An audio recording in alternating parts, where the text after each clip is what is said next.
It's time for the Pro Wrestling Time Tunnel Podcast. We've got lots and lots of things to talk about and to do today. Covering the territories from the 1940s to the 1990s. It's the best thing going today.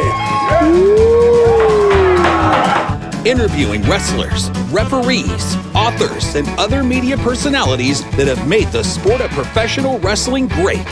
The cream, yeah. The cream of the crop. And now, here's your host, Tony Richards.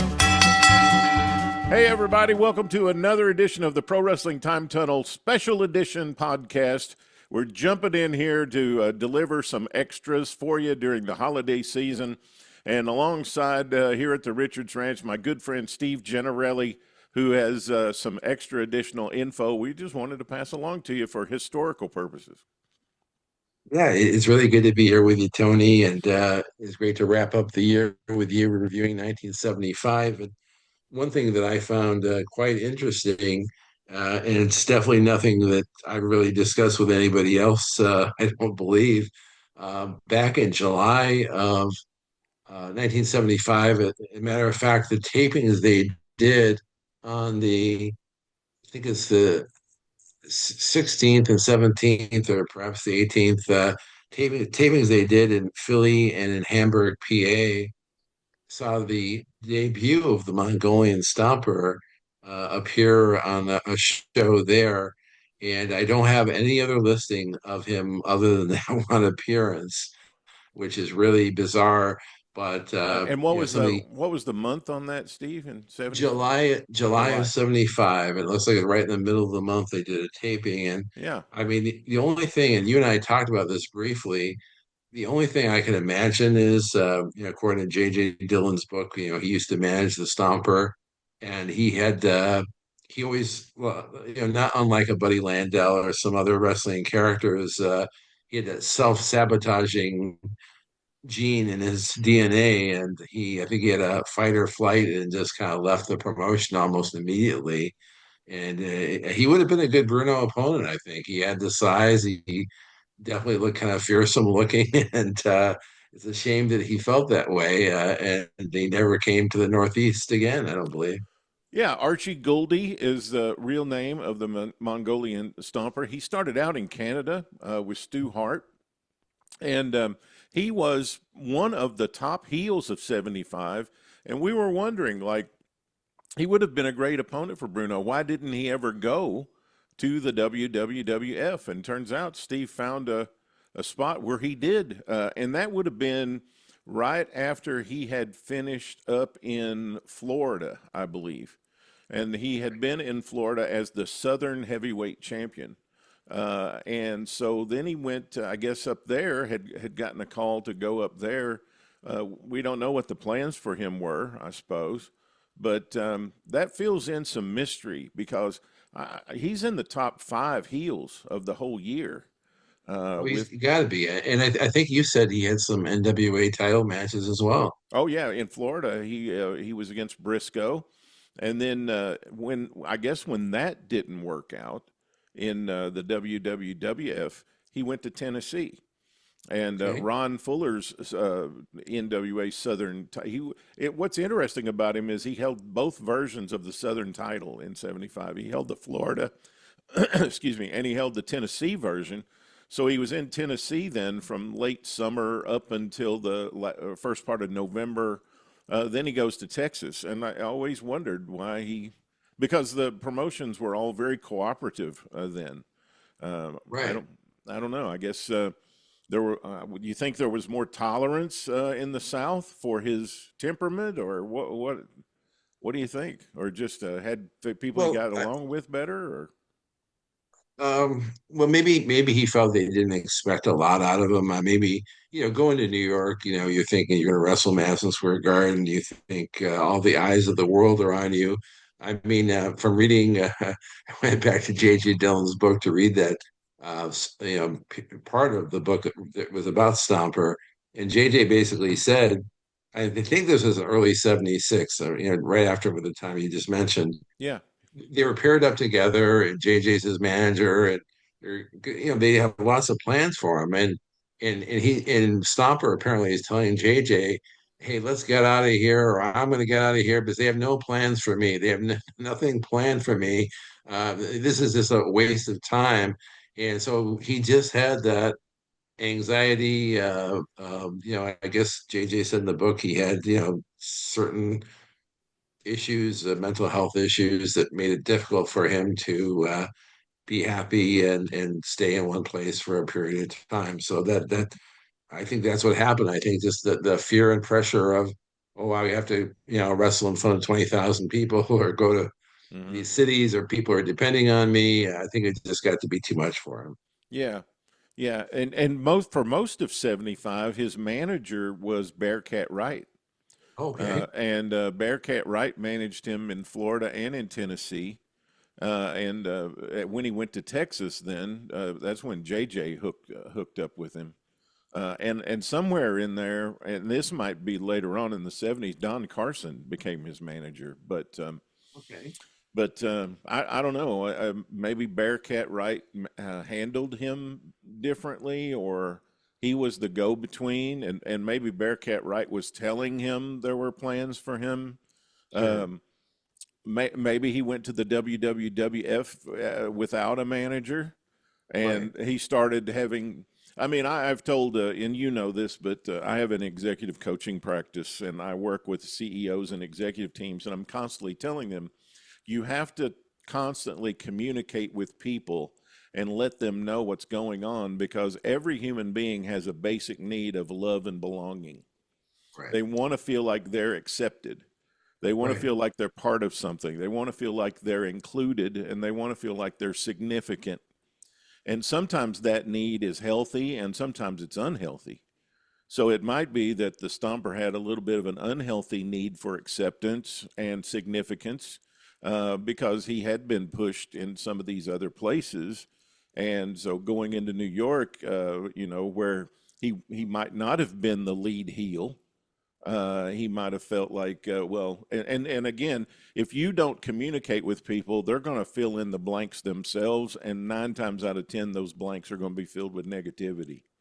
Right. Right. Yeah. You It's know, just the way our minds think, I guess. yeah, More negative than positive. yeah, if you don't tell someone they're doing a good job, their assumption is going to be that I guess they don't like me here, or I guess I'm not doing very well. They're not talking to me, you know. Right. So especially with, I mean, I've coached creative, performing people my entire life, and they can be sometimes a bit of a handful if those needs are not healthy. Oh, absolutely. And, and this is off topic slightly, but I give lots of credit to Bret Hart for, and he just mentioned it on one of those old WWF roundtable shows that Pat Patterson happened to be on. And the theme of the show, I believe they were talking about the greatest Canadian wrestlers. That was the theme of the show. And Bret remembered what a huge draw that Archie Gouldie was for the Calgary promotion, and somebody that Stu could rely on, and brought him back for different runs. And when Brett mentioned Archie Gouldie, poor Pat Patterson had practically threw up in his chair there. I guess Pat Patterson, even for all of his wrestling genius, he was a bit of a wrestling snob, is the term I like to use. Yeah, yeah. And different guys are different. I mean, Jerry Oates, who's been on our show many times, he's someone who has an attitude of I just show up and I do my job, and whatever they want me to do, I do it, and I get paid, and I'm happy, and they're happy. And Right. that's the kind of the simplicity of it. But other guys can be complicated at times. Oh, absolutely. And one other little piece of minutia I found while discovering Stomper's brief WWF run was that at the same set of tapings, I'm finding it cold. Dr. Jerry Graham also reemerged with the Grand Wizard at his side as his manager. And usually, Grand Wizard only managed the top talent. I would like to have thought that they may have paired Stomper with him. Who knows? But with Dr. Jerry Graham back for another run.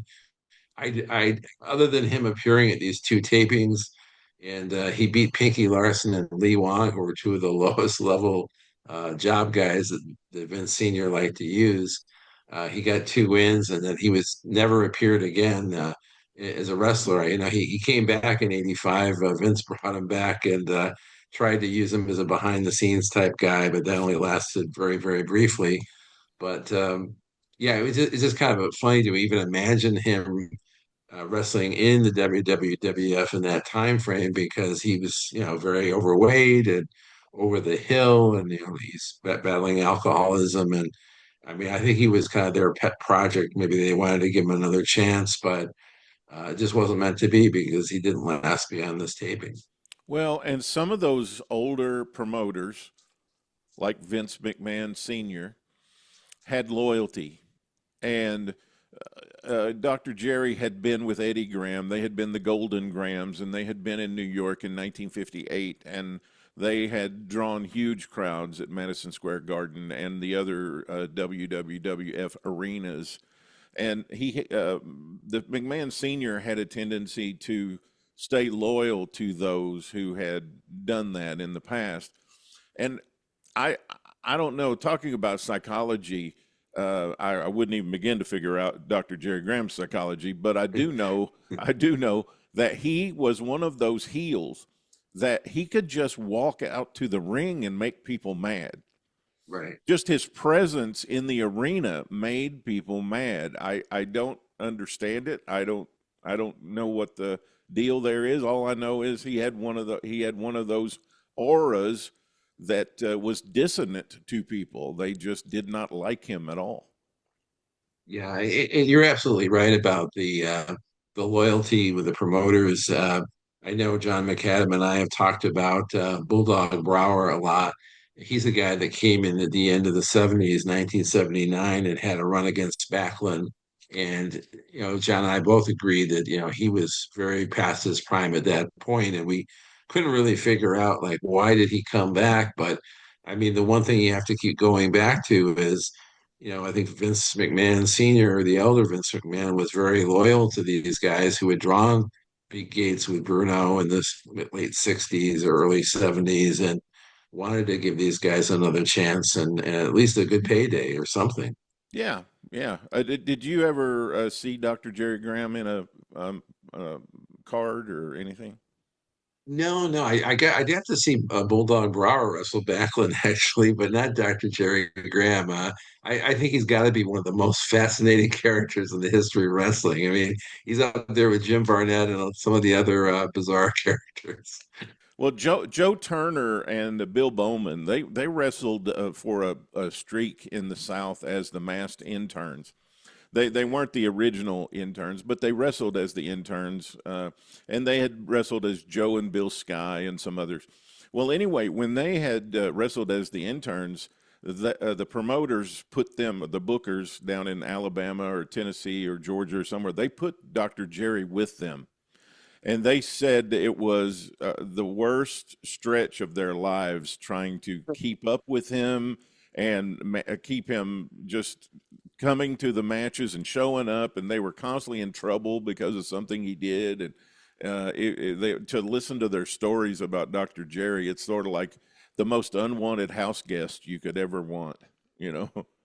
That's what I've heard, and I heard he was that most unwanted house guest too. But I know there's you might be having Davey O'Hannon on a future show, Yep. and apparently he had a run-in with Dr. Jerry Graham. I heard him talking about it on another program.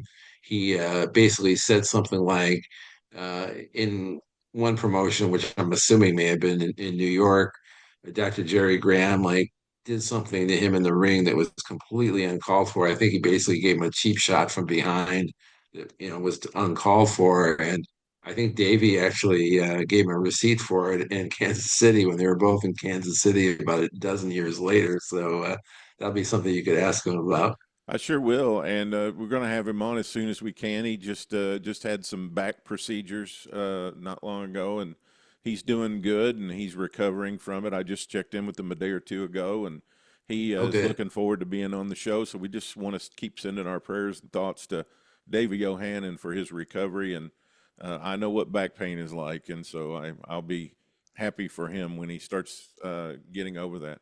Another thing that happened in the WWWF in December that we didn't mention, but it was Sure. kind of a significant thing, was on December 15th, 1975, Antonio Inoki wrestled the first time in Madison Square Garden. And he wrestled against a name that many of us have heard, who's a carpenter or an enhancement talent, Frank Monte. And Right. so they had that match, and I don't know why that match was, but I do know that they would be coming back in '76 with the famous Ali and Inoki thing that Vince McMahon was going to be promoting. Yeah, that's just the beginning. I mean, I'm really glad you mentioned that because when you think about what happened later, I mean, not just the Inoki Ali Shea Stadium thing, but through the late '70s, is there segueing away from the Bruno era, getting into the Backlund era, the influence of New Japan, the relationship with New Japan. Even Mr. Shima comes in as the figurehead president, and Vince, younger Vince and older Vince, would send all their talent over there, and they'd have these Madison Square Garden Series tournaments in Japan, which is just a way of merging our New York talent with their talent and having these big shows in Japan. Very interesting how that all happened. Yeah, Bruno was a big Baba guy and always loyal to Baba and refused to work on the Inoki shows out of loyalty to him. But it's just very interesting. The relationship, like you said, is just beginning here, and it will become very fruitful for those companies in the years to come. Well, just another little thing about 1975 is you're right about the Baba thing. Inoki had gained NWA membership in 1975. And Hmm. but the one stipulation was that they could not have a person on the World Championship Committee. They were Okay. not going to get to vote on who the world champion was. The other thing was that the WWWF is an NWA member at this time too, which is why they were only calling their championship the WWWF Championship and leaving the world designation out of it because to be an NWA member, you had to recognize the world champion of the NWA as the actual world champion, which I posted in Facebook, our Facebook Pro Wrestling Time Tunnel Facebook group. Come by and join us. We have a great group of people there who post some really interesting things. I posted a Madison Square Garden program with the where Bruno won the title in '73 from Stan Stasiak. And in the program, Jack Briscoe has he takes up a third of the right hand side and is recognized as the NWA World Champion on the program where Bruno won the title back. I thought that was interesting. Very interesting. That's very interesting. Those programs which Norman Kaiser and other people were putting together back then, they just had some really interesting factoids and things in there. I mean, I remember even one of the programs I got at the matches, it had like inside, it had ratings, which was more of an after mag thing or a World Wrestling World thing, but they actually had ratings in the book. It was a top 10 and it said these are the top 10 wrestlers in the World Wrestling Federation. And the interesting thing is that they used people who weren't even in the WWF. I mean, they had, maybe Backlund was number one, and but in the list they had people like Bill Watts. It was like they're trying to acknowledge people in the NWA that they had like a good relationship with. So that was very interesting. Yeah, yeah, right. I'll tell you another thing that caused my head to sort of do a double take and my head almost spun around. In 1965, Antonio Inoki made his I don't know what they called it, pilgrimage or whatever, where they would send the Japanese wrestler to tour North America. Sure. And Antonio Inoki made his in 1975. And he was in Texas and the Carolinas, and he was listed as Kanji Inoki. Okay. And he was in Nashville, Tennessee. Wow. And Antonio Inoki in the Tennessee territory, it just caused my head to do a little wobble. That's amazing. No, but as you said, I mean, it was a time of cooperation. it was a time where anything was really possible. It really it must have been a great time to be a fan. I mean, hadn't discovered wrestling quite yet then, but I was about to, and I know you were too if you hadn't started already. Yeah. I was a little interested tyke looking at wrestling. Well, Steve, thank you for shooting me the message about the discovery that you made about the Mongolian Stomper, and I just said, well, shoot, let's just do a special edition Yeah, show. I'm So, glad you did, and let's keep doing this. Whenever we have some really good news to share or something vital to share, let's do it. And kudos to you on the big show on the Florida promotion with Howard Baum and Donald De Leon. That was one of the best shows I've heard in a long, long time. Very thank you. informative and very interesting. Thank you. Well, I had very little to do with it other than showing up. Howard has a longtime friendship with Don De Leon, and he was nervous about coming on the podcast, but he was very excited, and he's been thanking me over and over and over for doing this because after he gave up photography, he just quit watching the wrestling, and. But It's those interesting. years in the 70s were so important to him. And he got to meet, as you heard in the podcast, got to meet so many people and be around so many of the guys. Well, to his credit, I mean, you never would have guessed that it was his first podcast. He sounded very natural and well composed, and he really did well. Good showing for himself as far as discussing his sport of wrestling, and Howard, of course. It was just like sitting in and over eavesdropping a great conversation about wrestling. It was just lovely to do. And as you and I have said, that's the best. I mean, that's the best when you're just sitting and you're just a couple of friends and having coffee and talking wrestling, and everybody else gets to listen. Yeah. That's the very best, and that's what we try to do here on the show. And I'm looking forward to our Christmas Super Show that's coming up here in just a few days, and you're going to be back with me on that. And we're going to be recapping Bruno's world title run in 1975 as part of all the great things we have. That's going to be a big, big show. And so if people are looking for wrestling content to fill up their days over the Christmas holiday, we're going to have a lot for them in that show. So It'll be really good. I can't wait to hear it myself. It should be really good. And we wanted to do this because we didn't want to wait several weeks until your turn came back up to do WWWF. And so that's going to be something we're going to do here. If we have something that kind of needs to come in between, we're just going to do a short special edition show. So thank you, Steve, for making time for us today. It's my pleasure, Tony. Yeah, always fun doing this with you, and I look forward to doing it again. All right, everybody. I hope you enjoyed today's special edition of the Pro Wrestling Time Tunnel. We got our Christmas Super Show coming up here in just a few days. So long from the Richards Ranch in the Bluegrass State. Thanks for tuning in to the Pro Wrestling Time Tunnel podcast. Tune in for another great episode next week, interviewing wrestlers, referees, and media personalities that have made the sport of professional wrestling great. We'll release a new episode soon. Don't you dare miss it.